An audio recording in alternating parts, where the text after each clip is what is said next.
Hi, this is Tom Soane, and welcome to another episode of The Anonymous Landlord. And today, you are in for a real treat because my guest today will call herself Swansea's lettings expert. But Hannah is so much more than that. She's the queen of lettings. She's the queen of Airbnb and holiday lets, but she is one of the hardest working women in property. And she's a mum, a wife, a property investor, a landlady, an entrepreneur. How the hell does she do all of this? I will let her tell you how she manages all of that. But for now, I am so pleased and so chuffed to introduce to you the legendary Hannah McCartan of McCartan Lettings. Welcome. Thank you, Tom. Wow, what an intro. I'm really honoured for that intro. Yes. Did I get all of that right, though? You did, actually. And yeah, I guess I don't really think about all of the things that I get to do of a day.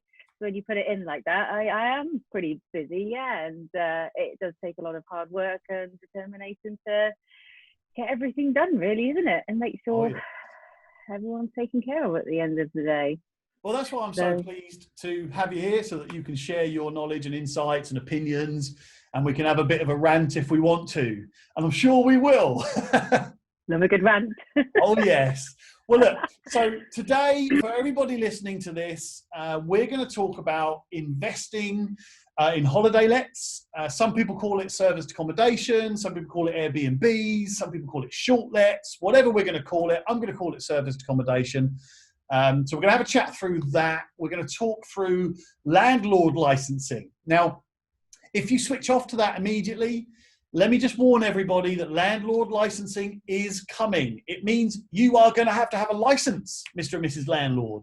So Hannah's going to introduce that to you because it's currently in place in Wales. So we'll talk through that and what you can look out for and not look out for.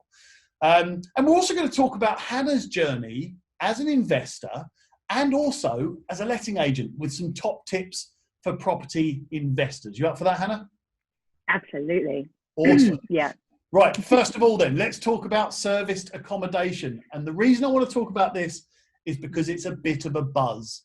There's high returns and lots of cash going around, and it's very popular and people are really getting into it. So, I'll tell you what, first of all, before we get into it, would you mind giving us a quick introduction to what serviced accommodation actually is, for anybody that doesn't know? Sure, yeah, no, of course. So yeah, service accommodation is short lets. So in essence, you are creating your rental property to like a hotel standard, and you advertise it on sites like Airbnb or Booking.com. People will book to stay in your property then for like 3 nights, 5 nights, a week maybe, and then they will leave. And you change the property over then, so you've got hotel linen, you've got little toiletries and things like that there for them. So it's really like a home from home situation for guests. But from a landlord's perspective, you're kind of dealing with like a high intensity kind of changeover of tenancies every 3 or 5 days. There's a lot involved, but yeah, completely different model to the long let. But really exciting at the moment. Yeah, that makes sense. And like I say, there are some people that maybe want to invest in property, and there's loads of options, loads of ways you can invest. So that's a good insight into what serviced accommodation or short lets, holiday lets, or whatever we're calling it. I'm going to call it serviced accommodation, whatever it actually is. So, okay, so let's look at the investments themselves, if you don't mind. And in your opinion, what sorts of properties do you think people can invest in that could become holiday let, serviced accommodation? Or what would you recommend investing in? What types of properties do you like to see being invested in? Well, that's kind of like the $1 million question, isn't it? I guess you've got landlords coming into your office, same as I have, and they're asking this question. And I actually always respond with, it all depends on what your needs are as an investor. What is it that you want to achieve by buying property, isn't it, at the end of the day? And that will determine what you buy. However, without going into a whole hoo-ha about that in too much detail, in a nutshell, you've got to be looking at properties in areas that are going to have really high demand. Now, obviously, that's something that I, go online and I do all the research and got all the data from.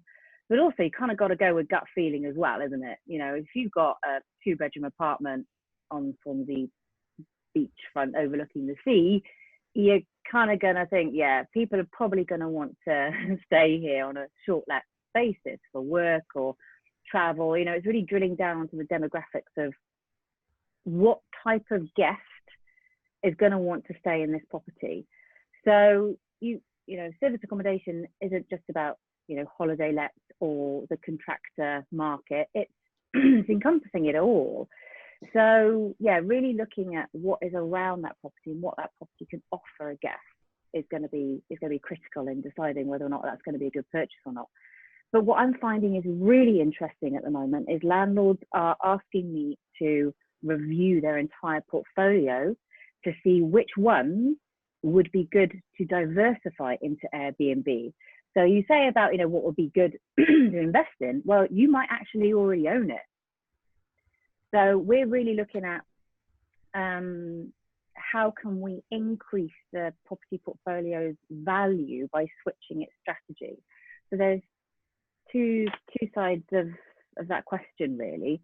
But yeah, look at your local area, your market, and think, okay, why do people come here? And if in doubt, pick up the phone and give me a call, because I'll be able to tell you straight away. Or your local, like Pass the Keys agent who I'm with for the short let, or anyone else who's into short lets. Get the information first. Don't just make it up in your own head and you think, oh yeah, I'm sure that'll be fine. And yeah, I'm sure, like looking on Airbnb, that property's achieving £200 a month, I'm sure mine will. Get the facts first from an independent source. So yeah, I like that. So because really we're all holiday goers, aren't we? So you could say, well, where would I want to go and take a short let, stay in a cottage or an apartment by the sea or a little house somewhere? Where would I want to go?